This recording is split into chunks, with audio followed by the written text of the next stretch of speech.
First competitive game of the season, how did you see it? Yeah, we knew we were going to be very tough. I mean, and Featherstone itself, Halifax, Barra are going to be, and Widnes are going to be the teams in this competition this year. So we're always going to be a first one going to Featherstone in the Northern Wales Cup. They spent significantly and brought in quite a lot of new players. Morrison and Finn and Grayson, all of played at the highest level and been in Super League. So it was always going to be a tough game. But I was really delighted because we were under the cosh in the first 10 minutes, 15 minutes. We didn't have much ball. We stuck in there. They scored a try, but we didn't panic. They scored another try. We still didn't panic. And then at half time, we were winning 12-8, having not been in the game for large parts of it. So we showed what we had in us last year, which was an attitude and a commitment to play for the full 80 minutes. And we did that in the first half. 12-8 in front at half time. Pretty happy. We had to smarten up on a few areas like his kicking game, which we didn't. And the start of the second half, we started okay. Put a ball dead in goal. They came down the field and scored a try, and then scored another quick one. So we were 18-12 down for big parts of that second half. But we had that resilience, and we've had it last year, and I think we brought it with us again this year, which is a real positive for us because a lot of teams haven't got that. We did that again. We played right till the final outer and got an opportunity to score, and Cookie dived under the post and levelled the score, which were probably a fair reflection of the game. They had parts of the game when they were dominant. We had parts when we were dominant. Delighted because we set off for a change in the Northern Wales Cup with a positive result. What is the main positive you took out of that game?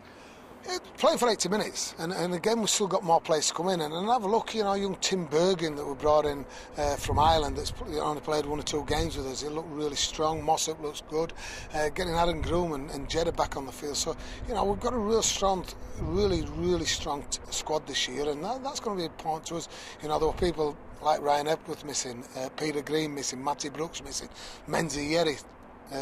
Missy Talapapa, we've still got 5 or 6 players to come in there, which is a real big bonus for us. Missy's here now, he's landed. He'll go into contention for Sunday's game as well. So yeah, they were the positives that we weren't as best, but we still went there and got a result out of it. Right, this weekend, York City Nines had a great result last week against Lee, so I think they're one of the teams that are going to be challenging to get promotion out of the Championship 1, so it's going to be a tough encounter for us. Chris Thorman, who started his rugby league career with Sheffield Eagles and went on to Australia, finished his career in Super League at Hull, and now he's the chief coach there and player. So he's got a great kicking game. If we're not on his ball with him, he'll put us under a lot of pressure. So we've got to be very respectful, and we've got to make sure that we do a very good job on him. And we are at home. It's his first home game in the Northern Wales Cup, and we started with a draw against Featherstone. We need to get a win against these, and then we can progress. We need to get through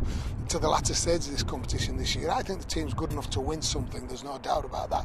And it'd be a nice start to win his first home game, and then go into a tough game on Wednesday night against Halifax. How serious do you normally take this competition? Is it a pre-season thing to you, or is it very serious? Yeah, I mean, it's always, we've never had friendlies, but we've had 2 this year. We played obviously Doncaster, and some of the young boys had a go, and we got Jeddah and Groomy back from their 7-month off. We played Hull in a lesson in how to be clinical in the first half, but beat them in the second half. So we've had a couple of pre-season friendlies, which means that we're in better shape than we were last year. We've changed this philosophy. I've got to say that as a backroom staff, coaching staff and conditioning group, that we run them a lot harder before Christmas this year, so they're a lot fitter now than probably they would have been in the last couple of years.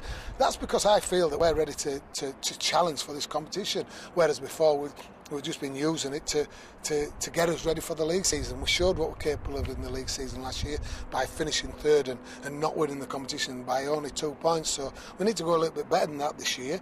I believe that we're capable on his day of beating anybody, and I think that we've built his training sessions and pre-season all around that.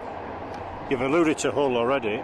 That seems actually quite a good performance after what they did to St Helens this week. I've tipped Hull to win something this year. There's no doubt about that. I think, they came here very respectful of us. I mean, a lot of players who played against St Helens on Friday night played for for all against us the other week. So, you know, it was a massive learning lesson for us in the first half. 32 points down, but in the second half, when we got his completions right and his kicking game a little bit better, we beat him 18-12. So, you know, it puts it into, you know, perspective, doesn't it, that we're not that far off. And when we get a settled team, you know, we were excited last year about playing Hull Kingston Rovers, and they only just scraped through against us, isn't it? Who knows, if we get the right draw this year, we could even progress on that sort of department as well. But we just need to keep his feet on the ground, keep doing the little things right. Competition for places is the key to everything, and I've said that before. We've got a real good, the strongest squad that we've ever had at Sheffield Eagles in the last 10 years, and I'm really looking forward to working with him.